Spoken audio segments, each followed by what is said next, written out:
11,000 साल तक आदमी हिंदू कहने से शर्माता रहा, मोदी ने अस्मिता को जगाया।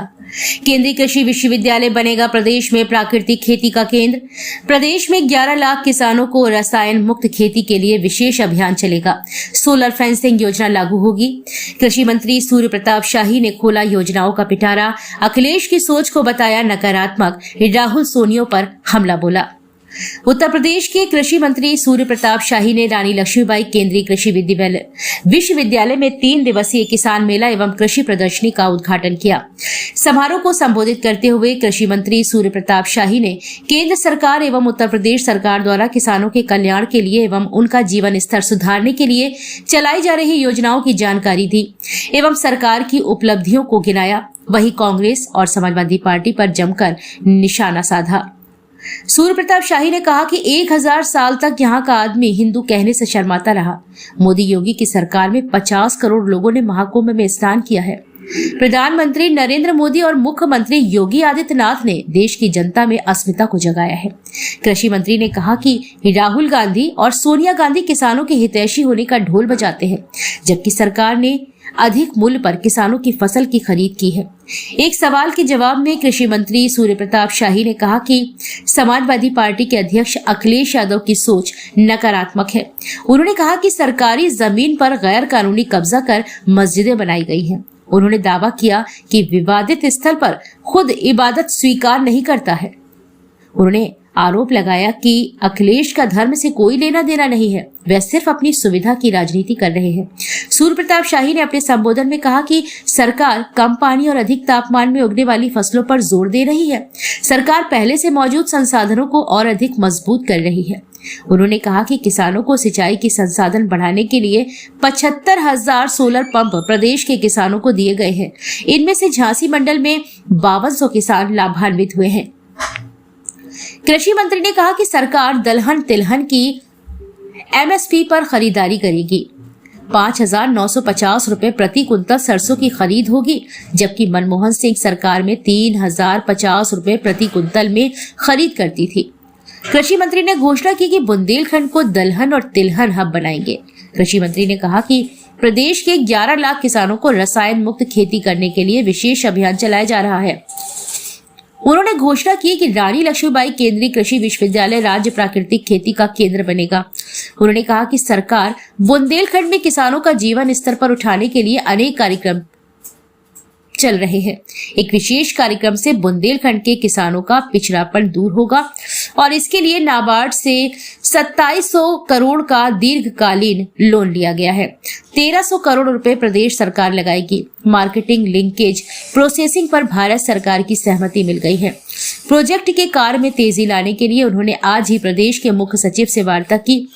वे इसके नोडल हैं, जिससे प्रोजेक्ट में तेजी लाई जा सके। कृषि मंत्री ने कहा कि प्रदेश में शीघ्र सोलर फेंसिंग योजना लागू की जाएगी और इसके लिए 50 करोड़ की किश्त जारी कर दी गई है। इससे प्राकृतिक की खेती और सोलर क्लस्टर को बढ़ावा दिया जाएगा। इसमें 15 से 20 हेक्टेयर में किसान सोलर फेंसिंग का कार्य करेंगे। इसमें 80% धनराशि सरकार देगी और किसानों को 20% धनराशि जमा करनी होगी। 20 हेक्टेयर में किसानों को 16 लाख रुपए खर्च करना होगा। इससे पहले केंद्रीय कृषि विश्वविद्यालय के कुलपति डॉक्टर अशोक कुमार सिंह ने मुख्य अतिथि का स्वागत करते हुए केंद्रीय कृषि विश्वविद्यालय की उपलब्धियों की जानकारी दी। इस पर नगर विधायक रवि शर्मा, मौरानीपुर विधायक डॉक्टर रश्मि आर्य, एमएलसी रमा निरंजन, राज्य गौ सेवा आयोग के अध्यक्ष श्याम बिहारी गुप्ता मंच पर मौजूद रहे। तो उनके टेस्टिंग के लिए उन्हें जाना पड़ेगा गाजियाबाद, तो उनको ये सुविधा मिल सके, इसलिए उम्मीद की सरकार ने झांसी में और बांदा, झांसी के केंद्रीय विश्वविद्यालय और बांदा में मोहम्मद अली का कृषि विश्वविद्यालय, दोनों को हमने इस तरीके से जिससे बुंदेलखंड के किसानों को कृषि विश्वविद्यालय की बड़ी मांग रही है हो जाएगा। अभी बांदा के पास चला गया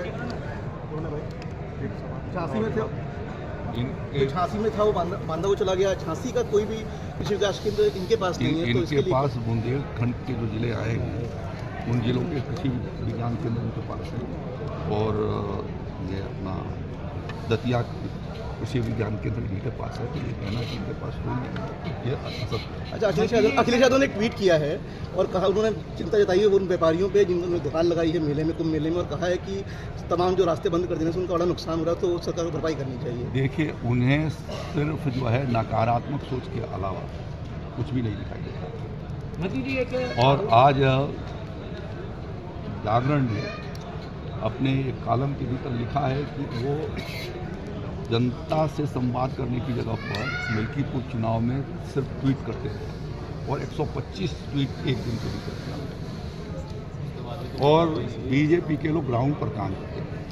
योगी आदित्यनाथ जी की सरकार ने और हमारे प्रधानमंत्री नरेंद्र मोदी जी के मार्गदर्शन में जिस तरीके से महाकुंभ का तैयारी की और जितनी अच्छी व्यवस्था किया, देश विदेश से आने वाले जितने श्रद्धालु वहाँ पर गए, सबने उसकी भूर प्रशंसा की। हादसा होना एक दुर्भाग्यपूर्ण घटना हो गई है, उसकी न्यायिक जांच हो रही है। उनका कहना है कि जिन 2 रास्ते बने व्यापारियों का नुकसान हुआ। ये गलत हो कह रहे हैं इस बात।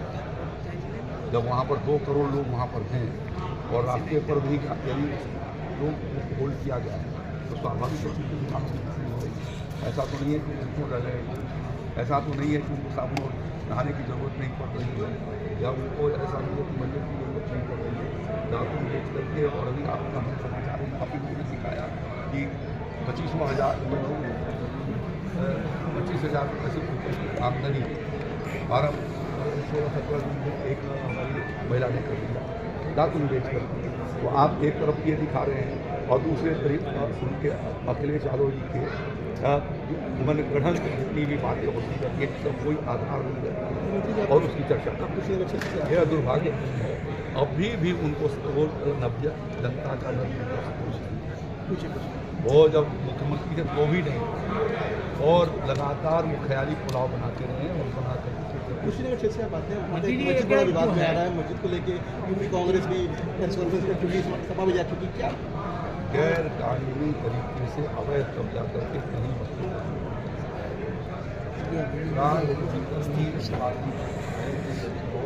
अनाधिकृत जमीन पर नमाज अदा करते हैं तो वह खुदा उसको स्वीकार नहीं करते। उनको तो राजनीति करना है और धर्म, किसी भी धर्म से उनको लेना देना नहीं है। उन्हें किसी के वोट बैंक की उनको सिर्फ राजनीति करना है तो सिर्फ उनको वोट बैंक की राजनीति। मंत्री जी, विश्वविद्यालय पर अनियमितताएं और भर्ती में घोटाले का आरोप लग रहा है, एक शिकायत भी पहुंची है, उस पर आपका क्या कहना है? मेरे पास ऐसी कोई शिकायतें नहीं हैं, और जहाँ शिकायतें होंगी जो इस विश्वविद्यालय को संचालन भारत सरकार करती है और कोई होगी तो वो जाँच कराएंगे। ठीक।